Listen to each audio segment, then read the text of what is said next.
Chapter 24. One fine, frosty Sunday in November, Francis and I took a long walk. We made the tour of the city by the boulevards, and afterwards, Francis being a little tired, we sat down on one of those wayside seats placed under the trees at intervals for the accommodation of the weary.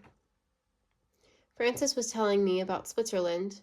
The subject animated her, and I was just thinking that her eyes spoke full as eloquently as her tongue, when she stopped and remarked, "Monsieur, there is a gentleman who knows you." I looked up. 3 fashionably dressed men were just then passing. Englishmen, I knew by their air and gait as well as by their features. In the tallest of the trio, I at once recognized Mr. Hunsden.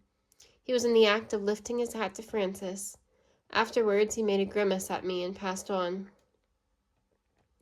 "Who is he?" "A person I knew in England." "Why did he bow to me? He does not know me." "Yes, he does know you in his way." "How, monsieur?" She still called me monsieur. I could not persuade her to adopt any more familiar term. "Did you not read the expression in his eyes?" "Of his eyes? No. What did they say?" "To you they said, 'How do you do, Wilhelmina Crimsworth?'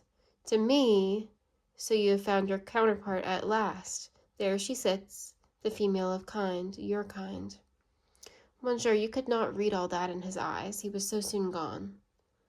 "I read that and more, Francis. I read that he will probably call on me this evening or on some future occasion shortly, and I have no doubt he will insist on being introduced to you. Shall I bring him to your rooms?" "If you please, monsieur. I have no objection. I think, indeed, I should rather like to see him nearer. He looks so original." As I had anticipated, Mr. Hunsden came that evening. The first thing he said was, "You need not begin boasting, monsieur le professeur. I know about your appointment to that college and all that. Brown has told me." Then he intimated that he had returned from Germany but a day or 2 since. Afterwards he abruptly demanded whether that was Madame Pellet Reuter with whom he had seen me on the boulevards. I was going to utter a rather emphatic negative, but on second thoughts I checked myself and, seeming to assent, asked what he thought of her.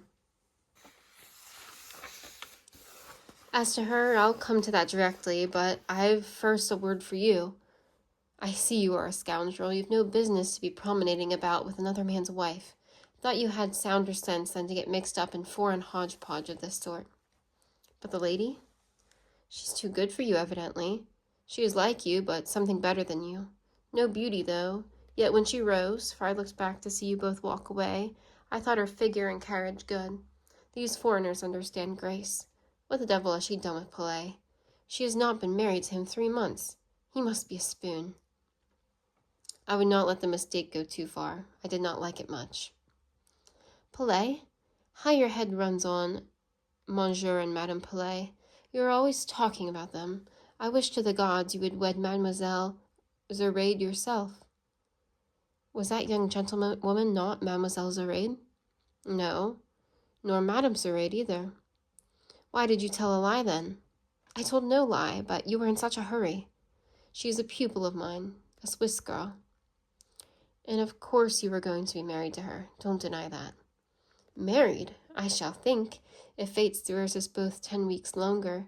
That is my little wild strawberry, Hunsden, whose sweetness made me careless of your hothouse grapes." "Stop. No boasting, no heroics. I won't hear them. What is she? To what caste does she belong?"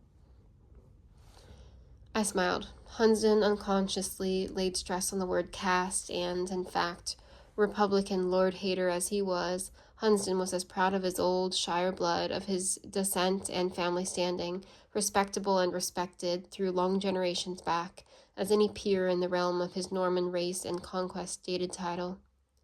Hunsden would as little have thought of taking a wife from a caste inferior to his own, as a Stanley would think of mating with a Cobden. I enjoyed the surprise I should give. I enjoyed the triumph of my practice over his theory, and leaning over the table and uttering the word slowly but with repressed glee, I said concisely, "She is a lace mender." Hunsden examined me. He did not say he was surprised, but surprised he was. He had his own notions of good breeding. I saw he suspected I was going to make some very rash step, but repressing declamation or remonstrance, he only answered, "Well, you are the best judge of your own affairs.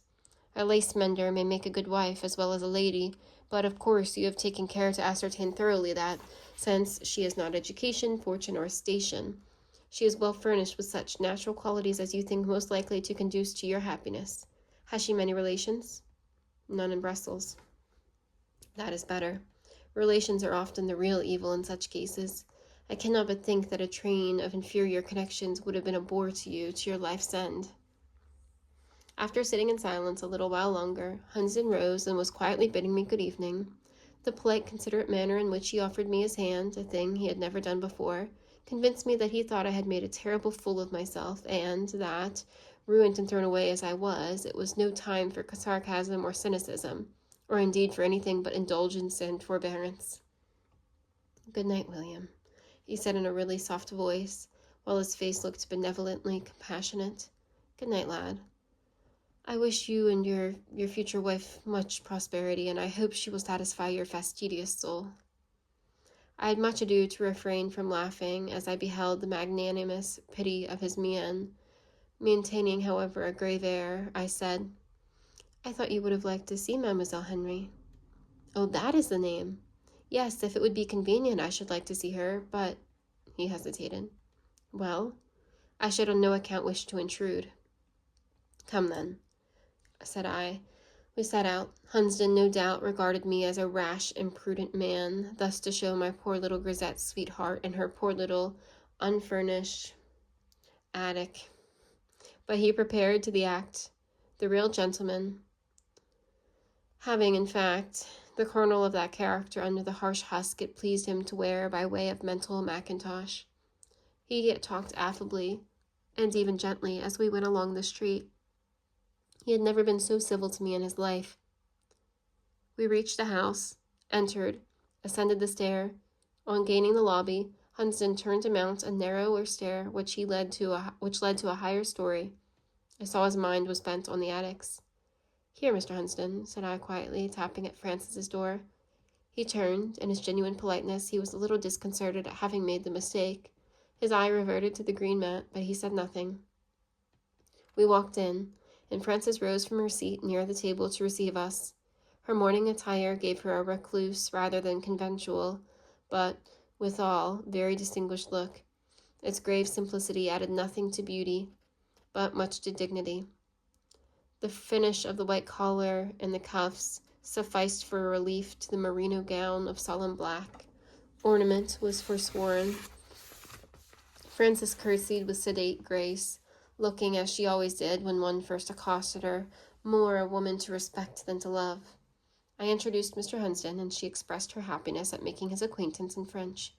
The pure and polished accent, the low, yet sweet and rather full voice, produced their effect immediately. Hunsden spoke French in reply. I had not heard him speak that language before. He managed it very well. I retired to the window seat. Mr. Hunsden, at his hostess's invitation, occupied a chair near the hearth. From my position I could see them both, and the room too, at a glance. The room was so clean and bright it looked like a little polished cabinet, a glass filled with flowers in the center of the table, a fresh rose in each china cup on the mantelpiece gave it an air of a party. Frances was serious and Mr. Hunsden subdued, but both mutually polite. They got on at French swimmingly, and ordinary topics were discussed with great state and decorum. I thought I had never seen two such models of propriety, for Hunsden, thanks to the constraint of the foreign tongue, was obliged to shape his phrases and measure his sentences with a care that forbade any eccentricity. At last England was mentioned, and Frances proceeded to ask questions. Animated by degrees, she began to change, just as a grave night sky changes at the approach of sunrise. First it seemed as if her forehead cleared, then her eyes glittered and her features relaxed, and became quite mobile. Her subdued complexion grew warm and transparent. To me, she now looked pretty. Before, she had only looked ladylike. She had many things to say to the Englishman, just fresh from this island country, and she urged him with an enthusiasm of curiosity, which ere long thawed Hunsden's reserve as fire thaws a congealed viper. I use this not flattering comparison because he vividly reminded me of a snake waking from torpor, as he erected his tall form, reared his head before a little declined, then, putting back his hair from his broad Saxon forehead, showed unshaded the gleam of almost savage satire, which his interlocutor's tone of eagerness and look of ardor had sufficed at once to kindle in his soul and elicit from his eyes. He was himself, as Frances was herself, and, in none but his own language, would he now address her. "You understand English?" was the prefatory question. "A little." "Well, then, you shall have plenty of it, and, first, I see you have not much more sense than some others of my acquaintance," indicating me with his thumb, "or else you'd never turn rabid from that dirty little country called England, for rabid I see you are. I read Anglophobia in your looks, and hear it in your words. Why, mademoiselle, it is possible that anybody with a grain of rationality should feel enthusiasm about a mere name. And that name, England? I thought you were a lady abbess 5 minutes ago, and respected you accordingly. And now I see you are a sort of Swiss Sibyl with high Tory and high church principles." "England is your country?" asked Frances. "Yes." "And you don't like it?" "I'd be sorry to like it. A little corrupt, venal, lord and king cursed nation, full of mucky pride, as they say in Shire, and helpless pauperism, rotten with abuses, worm-eaten with prejudices." "You might say so of almost every state. There are abuses and prejudices everywhere, and I thought fewer in England than in other countries." "Come to England and see. Come to Birmingham and Manchester. Come to St. Giles and London, and get a practical notion of how our system works. Examine the footsteps of our august aristocracy. See how they walk in blood, crushing hearts as they go. Just put your head in at English cottage doors. Get a glimpse of famine, crouched torpid on the black hearthstones, of disease lying bare on beds without coverlets, of infamy wantoning viciously with ignorance, though indeed luxury is her favorite paramour, and princely halls are dearer to her than thatched hovels. I was not thinking of the wretchedness and vice in England. I was thinking of the good side, of what is elevated in your character as a nation." "There is no good side, none at least of which you can have any knowledge, for you cannot appreciate the efforts of industry, the achievements of enterprise, or the discoveries of science. Narrowness of education and obscurity of position are quite incapacitate you from understanding these points. And as to the historical and poetical associations, I will not insult you, mademoiselle, by supposing that you alluded to such humbug." "But I did, partly." Hunsden laughed, his laugh of unmitigated scorn. "I did, Mr. Hunsden. Are you of the number of those to whom such associations give no pleasure?" "Mademoiselle, what is an association? I never saw one. What is its length, breadth, weight, value? Value? What price will it bring in the market?" "Your portrait, to anyone who loved you, would, for the sake of association, be without price." That inscrutable Hunsden heard this remark and felt it rather acutely, too, somewhere, for he colored, a thing not unusual with him, when hit unawares on a tender point.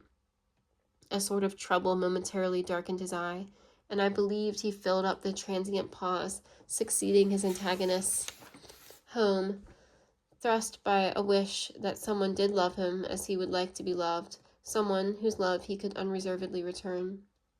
The lady pursued her temporary advantage. "If your world is a world without associations, Mr. Hunsden, I no longer wonder that you hate England so.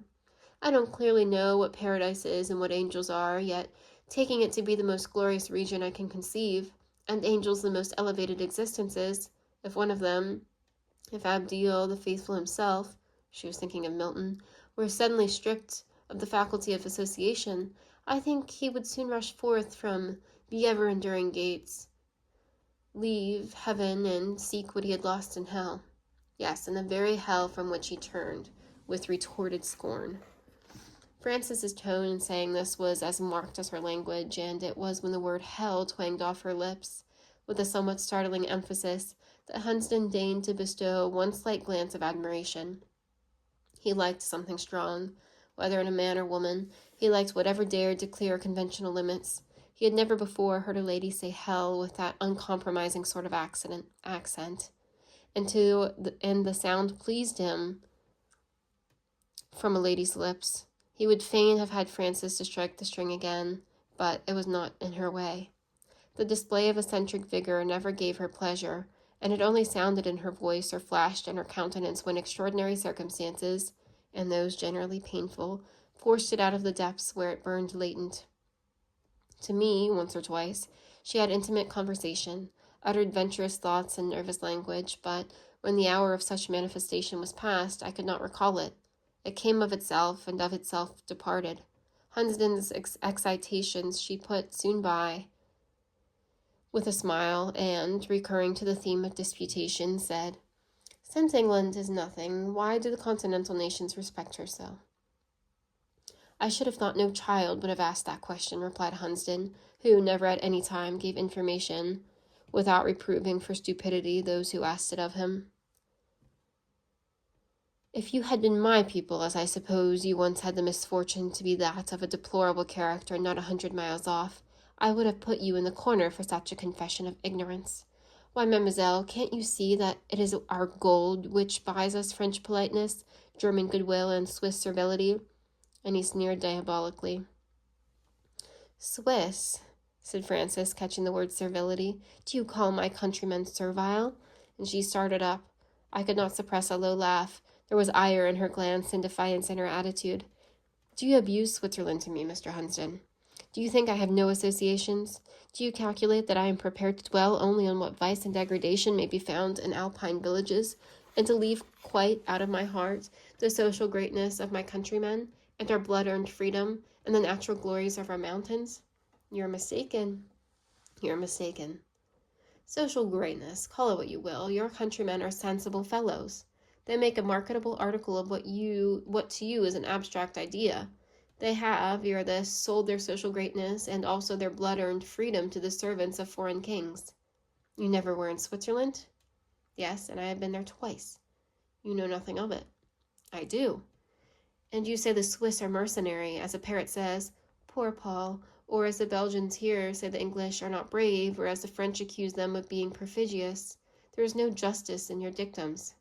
"There is truth." "I tell you, Mr. Hunsden, you are a more unpractical man than I am an unpractical woman, for you don't acknowledge what really exists. You want to annihilate individual patriotism and national greatness as an atheist would annihilate God and his own soul by denying their existence." "Where are you flying to? You are off at a tangent. I thought we were talking about the mercenary nature of the Swiss." "We were, and if you prove to me that the Swiss are mercenary tomorrow, which you cannot do, I should love Switzerland still." "You would be mad then, mad as a March hare, to indulge in a passion for millions of shiploads of soil, timber, snow, and ice." "Not as mad as you, who love nothing." "There's a method in my madness, there's none in yours. Your method is to squeeze the sap out of creation and make manure of the refuse, by way of turning it to what you call use." "You cannot reason at all," said Hunsden. "There is no logic in you." "Better to be without logic than without feeling," retorted Frances, who was now passing backwards and forwards from her cupboard to the table, intent, if not on hospitable thoughts, at least on hospitable deeds, for she was laying the cloth and putting plates and knives and forks thereon. "Is that a hit at me, mademoiselle? Do you suppose I am without feeling?" "I suppose you are always interfering with your own feelings and those of other people, and dogmatizing about the irrationality of this, that, and the other sentiment, and then ordering it to be suppressed because you imagine it to be inconsistent with logic." "I do right." Frances had stepped out of sight into a sort of little pantry. She soon reappeared.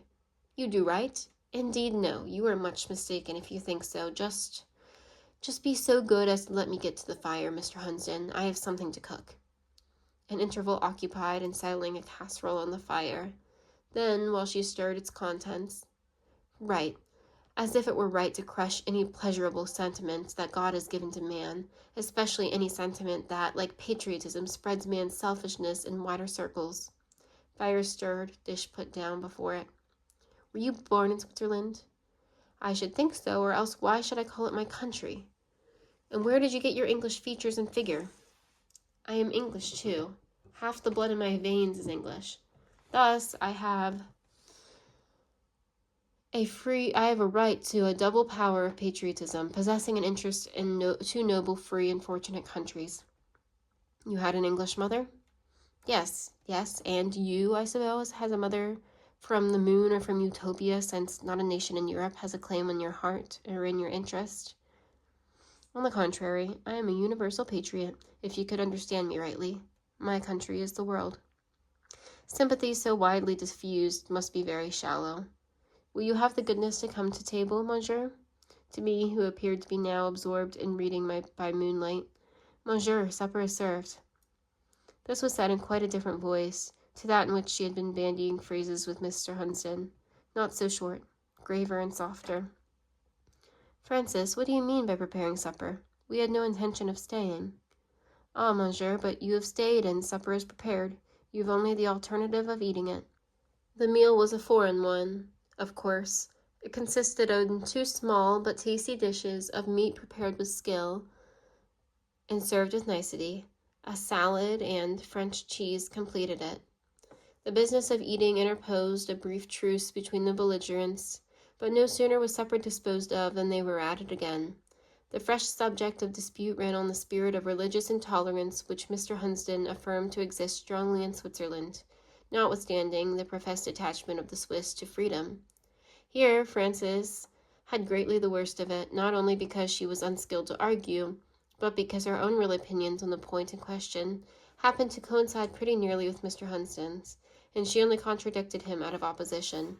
At last she gave in, confessing that she thought as he thought, but bidding him take notice that she did not consider herself beaten. No more did the French at Waterloo, said Hunsden. There is no comparison between the cases, rejoined Francis. Mine was a sham fight. Sham or real, it's up to you. No, though I have neither logic nor wealth of words. Yet in a case where my opinion really differed from yours, I would adhere to it when I had not another word to say in its defense. You should be baffled by dumb determination. You speak of Waterloo. Your Wellington ought to have been conquered there, according to Napoleon. But he persevered, in spite of the laws of war, and was victorious in defiance of military tactics. I would do as he did. I'll be bound for it you would. Probably you have some of the same sort of stubborn stuff in it. I should be sorry if I had not. He and Tell were brothers, and I'd scorn the Swiss, man or woman, who had none of the much-enduring nature of our heroic William in his soul. If Tell was like Wellington, he was an ass. Does not ass mean donkey? Asked Francis, turning to me. No, I replied. It means free thinker. And now, I continued, as I saw that fresh occasion of strife was brewing between these two, it is high time to go. Hunsden rose. Goodbye, said he to Francis. I shall be off for this glorious England tomorrow, and it may be 12 months or more before I come to Brussels again. Whenever I do, I'll come seek you out. And you shall see if I don't find means to make you fiercer than a dragon. You've done pretty well this evening, but next interview you shall challenge me outright. Meantime, you're doomed to become Mrs. William Crimsworth, I suppose.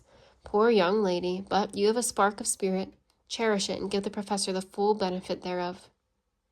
Are you married, Mr. Hunsden? Asked Francis suddenly. No, I should have thought you might have guessed. I was a Benedict by my look. Well, whenever you marry, don't take a wife out of Switzerland, for if you begin blaspheming Helvetia and cursing the cantons, above all, if you mention the word ass in the same breath with the name, Tell, for ass is donkey, I know, though monsieur is pleased to translate it free thinker, your mountain maid will come some night, smother her Bretonot, even as your own Shakespeare's Othello smothered Desdemona. I am warned, said Hunsden, and so are you, lad, nodding to me. I hope yet to hear of a travesty of the Moor and his gentle lady in which your parts shall be reversed according to the plan just sketched. You, however, being in my nightcap, farewell, mademoiselle. He bowed on her hand, absolutely like Sir Charles Grandison on that of Harriet Byron, adding, death from such fingers would not be without charms. My gosh, murmured Frances, opening her large eyes and lifting her distinctly arched brows. He's paying compliments. I wasn't expecting that. She smiled, half in ire, half in mirth, curtsied with foreign grace, and so they parted. No sooner had we got into the street than Hunsden collared me. And that is your lace mender? Said he. And you reckon you have done a fine, magnanimous thing in offering to marry her? You, a scion of Seacombe, have proved your disdain of social distinctions by taking up with a female worker, and I pitied the fellow, thinking his feelings had misled him, and that he had hurt himself by contracting a low match. Just let go of my collar, Hunsden. On the contrary, he swayed me to and fro, so I grappled him round the waist. It was dark, the street lonely and lampless. We had then a tug for it, and after we had both rolled on the pavement, and with difficulty picked ourselves up, we agreed to walk more soberly. Yes, that's my lace mender, said I, and she is to be mine for life, God willing. God is not willing. You can't suppose it. What business have you to be suited so well with a partner? And she treats you with a sort of respect, too, and says monsieur, and modulates her tone in addressing you, actually as if you were something superior. She could not evince more deference to such a one as I, were she favored by fortune to the supreme extent of being my choice instead of yours. Hunsden, you're a puppy. But you've only seen the title page of my happiness. You don't know the tale that follows. You cannot conceive the interest and sweet variety and thrilling excitement of the narrative. Hunsden, speaking low and deep, for we had now entered a busier street, desired me to hold my peace, threatening to do something dreadful if I simulated his wrath further by boasting. I laughed till my sides ached. We soon reached his hotel. Before he entered it, he said, Don't be vainglorious. Your lace mender is too good for you, but not good enough for me. Neither physically nor morally does she come up to my ideal of a woman. No, I dream of something far beyond that pale-faced, excitable little Helvetian. By the by, she has infinitely more of the nervous, mobile Parisian in her than of the robust Jungfrau. Your Mademoiselle Henry is in person frail, in mind lacking character, compared with the queen of my visions. You indeed may put up with that crinkled little face, but when I marry, I must have straighter and more harmonious features, to say nothing of a nobler and better developed shape than that perverse, ill-thriving child can boast. Bribe a seraph to fetch you coal of fire from heaven, if you will, said I, and with it kindle life in the tallest, fattest, most boneless, fullest-blooded of Rubens. Painted women, leave me only my Alpine Peri, and I'll not envy you. With a simultaneous movement, each turned his back on the other. Neither said God bless you. Yet, on the morrow, the sea was to roll between us.